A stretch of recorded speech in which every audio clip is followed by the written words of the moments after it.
ದಾವಣಗೆರೆಯ ಸ್ಥಳೀಯ ಗುರುಕುಲ ವಸತಿಯುತ ಶಾಲೆಯ ಯುಕೆಜಿ ವಿದ್ಯಾರ್ಥಿನಿ ಕುಮಾರಿ ಹರ್ರಾ ಸುರೇಶ್ ಅಬ್ಯಾಕಾಸ್ನಲ್ಲಿ ಅಸಾಧಾರಣ ಗಣಿತ ಕೌಶಲ ಪ್ರದರ್ಶಿಸುವ ಮೂಲಕ ಇಂಡಿಯಾ ಬುಕ್ ಆಫ್ ರೆಕಾರ್ಡ್ಸ್ಗೆ ಆಯ್ಕೆಯಾಗಿ ಶಾಲೆಗೆ ಹಾಗೂ ಜಿಲ್ಲೆಗೆ ಹೆಮ್ಮೆ ತಂದಿದ್ದಾರೆ ಎಂದು ಗುರುಕುಲ ಶಾಲಾ ಅಧ್ಯಕ್ಷರಾದ ಅಬ್ದುಲ್ ಆರ್ ಹೇಳಿದರು.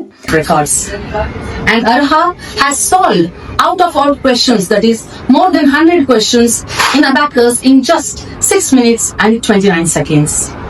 So it's a very proud and special moment for Gurukula School, and today Arha is with us, who is going to solve all ಹರ್ರಾ ಸುರೇಶ್ ಅವರು ಕೇವಲ 6 ನಿಮಿಷ 29 ಸೆಕೆಂಡುಗಳಲ್ಲಿ 100 ಅಬ್ಯಾಕಾಸ್ ಪ್ರಶ್ನೆಗಳನ್ನು 100% ನಿಖರತೆಯೊಂದಿಗೆ ಬಿಡಿಸಿ ಈ ರಾಷ್ಟ್ರ ಮಟ್ಟದ ಅಪರೂಪದ ಮೈಲಿಗಲ್ಲು ನೆಟ್ಟಿದ್ದಾರೆ.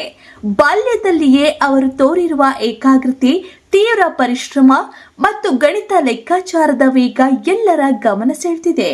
ಸಣ್ಣ ವಯಸ್ಸಿನಲ್ಲೇ ಹರ್ರಾ ಸಾಧಿಸಿರುವ ಈ ಸಾಧನೆ ಗುರುಕುಲ ವಸತಿಯುತ ಶಾಲೆಯ ಕೀರ್ತಿಯನ್ನು ರಾಷ್ಟ್ರ ಮಟ್ಟದಲ್ಲಿ ಎತ್ತಿ ಹಿಡಿದಿದೆ.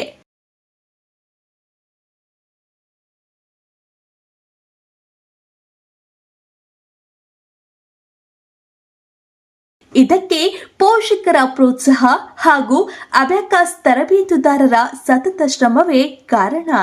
ಈ ಸಾಧನೆ ಶಾಲೆಯ ಉಳಿದ ವಿದ್ಯಾರ್ಥಿಗಳಿಗೂ ದೊಡ್ಡ ಸ್ಫೂರ್ತಿಯಾಗಲಿದೆ ಎಂದರು. ವಿದ್ಯಾರ್ಥಿನಿಯ ಈ ಐತಿಹಾಸಿಕ ಸಾಧನೆಗೆ ಮುಖ್ಯೋಪಾಧ್ಯಾಯರು, ಬೋಧಕ ಹಾಗೂ ಬೋಧಕೇತರ ಸಿಬ್ಬಂದಿ ವರ್ಗದವರು ಹರ್ಷ ವ್ಯಕ್ತಪಡಿಸಿ ಹೃತ್ಪೂರ್ವಕವಾಗಿ ಅಭಿನಂದಿಸಿದ್ದಾರೆ.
ಹೆಚ್ಚಿನ ಅಪ್ಡೇಟ್ಸ್ಗಾಗಿ ವೀಕ್ಷಿಸುತ್ತೀರಿ ನೆಕ್ಸ್ಟ್ 9 ಕನ್ನಡ.